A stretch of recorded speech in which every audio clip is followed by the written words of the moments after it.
guys, I kind of left you hanging. It's been a few days since I posted any new videos, and I just wanted to kind of share where I'm at, what's going on, and just update you all on where things are. I am 6 days post 5-day transfer, so things are tough. Let me tell you, things are tough. This is really a hard part of the journey, the not knowing, the reading into signs and symptoms and wondering, okay, is that because my period's gonna come, or is that I'm pregnant? And then the worst, which I have done, is give in to peeing on a stick and seeing if I would get a positive. I was so sure, and as I told all you guys, I was going to test at 5 days past, because that's when I got positive with the twins. Well, it makes sense I got a positive 5 days past with the twins because they were twins, and so my beta levels were probably fairly high, being that there were 2 growing in there. But this time around, the transfer, we did transfer 2, but the second embryo was missing like the outer shell, she said, and so while it wasn't near as good as the first one they thought, it was worth still putting it in. So when she said that, I pretty much just counted it out as it probably wouldn't take. So my thought is, if I am pregnant, I will be pregnant with a singleton this time, which is totally great and fine. I would be super happy with being pregnant with one. So I took a pregnancy test at the same time that I did with the twins, thinking that I would maybe see positive, and I saw a negative. And so that was kind of a downer for me. I know it's really early. I know like there's this IVF chart, and I'll post it at the end of this video, that actually tells you like what is going on with the embryos, like 1 day past, 2 day past, 3 day past, blah blah blah. And it actually says like at day 9 days past transfer is when you actually have high enough levels to be able to get a good blood test, or to take a home pregnancy test. And that's why, like at SRM, they did their beta test at 9 days past transfer, and here this clinic actually doesn't do it until I think it's 12 days past that I'm doing it, or is it 11? Anyways, it's Monday, March 9th that I'm doing the beta test with them. I think it's 12 days past. So so I know it's early, I do, but just seeing that negative on the test is just like, God.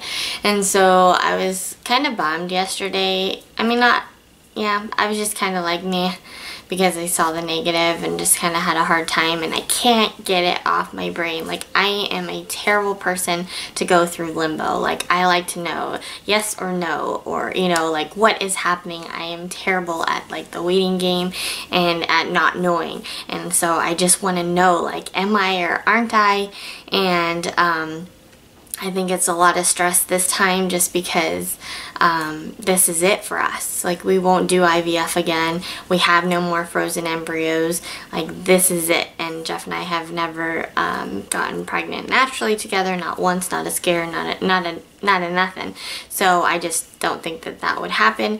Not to say that miracles don't happen, but anyways, this is it for us as far as going the IVF route. Like, we had to you know, go into debt and take a loan for it, and for the whole process of IVF and stuff. And so totally worth it, of course, but I just don't want to go.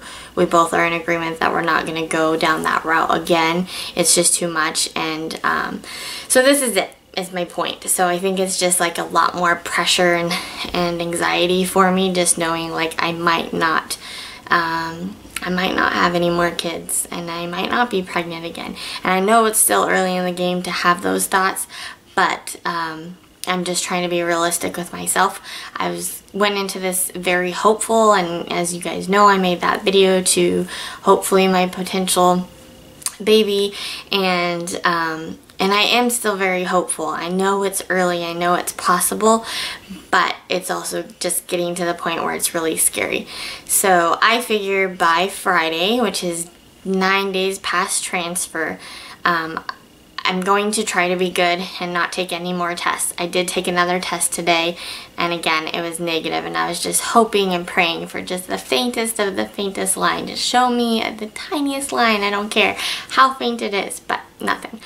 So I'm going to try to be good and not test for the next 2 days, and then test on Friday, and hopefully it'll be a positive. But my thought is if I don't get a positive by Friday, even though my blood test isn't till Monday, that the chances are I'm probably not, because that would be 9 days past a 5-day transfer, and it should show by then.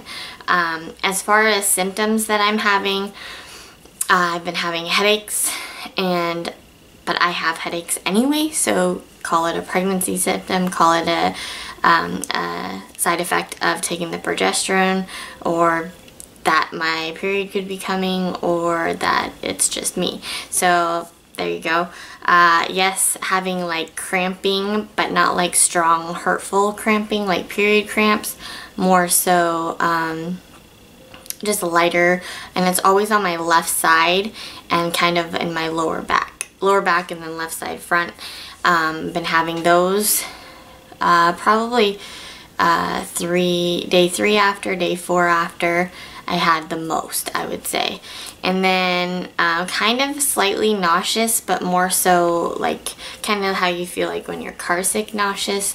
Like that's how it's just kind of an annoyance, not like where any smells are bothering me, or that I'm puking or gagging or any of that. Just kind of like a blah feeling is how I felt lately. Very tired.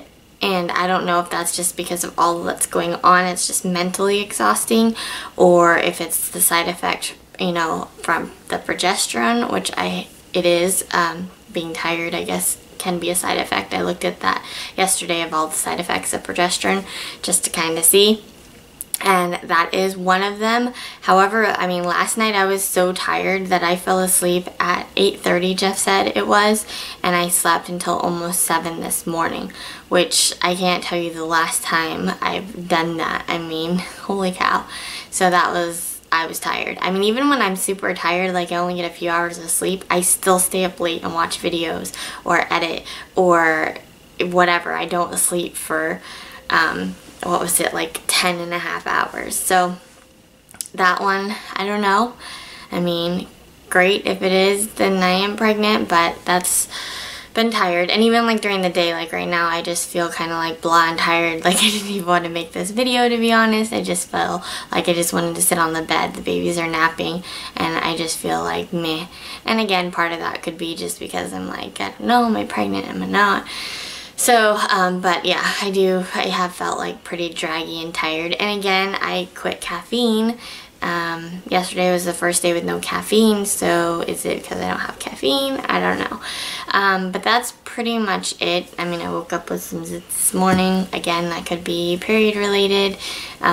So that's really all the like symptoms I'm having 6 days past, but this 2-week wait is wretched and terrible, and I joined an IVF support group on Facebook, and it's helpful, but it's like a blessing and a curse. Like it's a double-edged sword, because you see all these people post all their positives, and of course you are so happy for them, and a lot of them are like first-time moms, so it's awesome.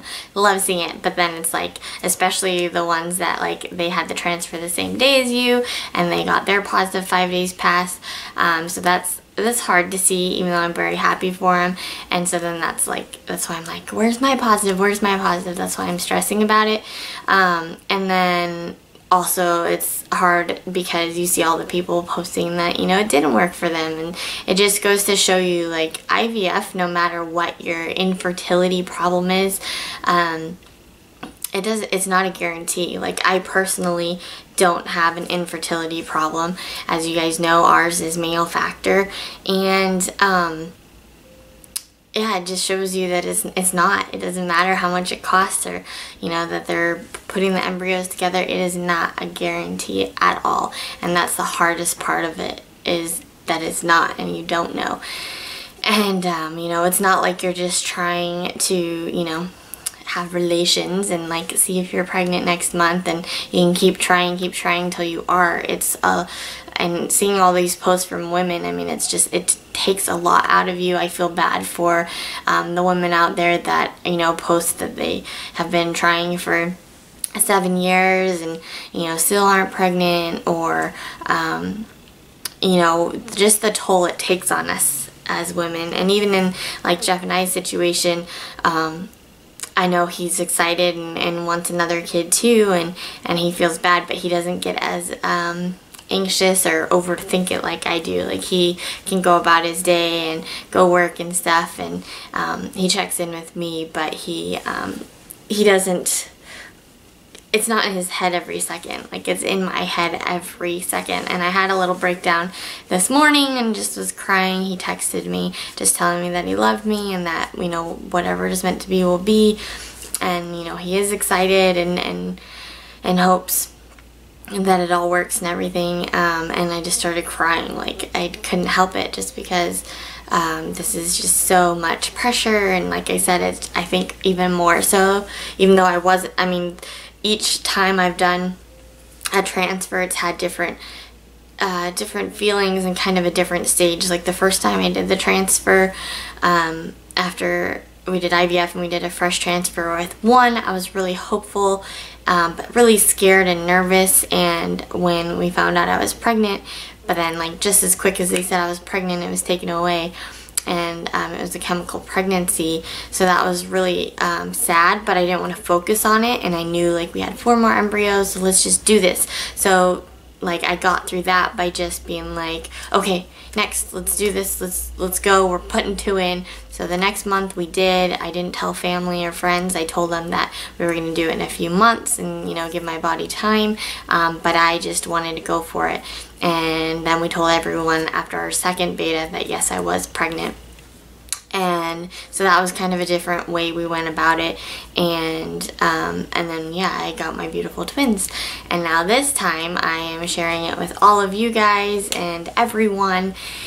And I've been really hopeful and positive, and this is it. Like, we put both in. There is no second chances that, or, you know, we're trying again. There's no backup. Like, this is it. So I think just that whole situation is making it even more so. Like, not only do I so want to be pregnant again and so want to give Sydney and Tristan a little brother or sister, but this is it. Like, we're done after this. So, I know this is a long babbling video, but this is just what I'm feeling. I wish I kind of would have done more videos, or maybe every few days, but I just wasn't in the mood, and it's been really, this has been tough. So I hope to update you guys with good news that I am pregnant in the next few days, and as soon as I know, you guys will know. I would have been on here on day 5 if I was pregnant, or if I got that positive. So please say a prayer for me, and man, I hope this works. So thanks all for watching my journey, and I will see you for my next video. Bye!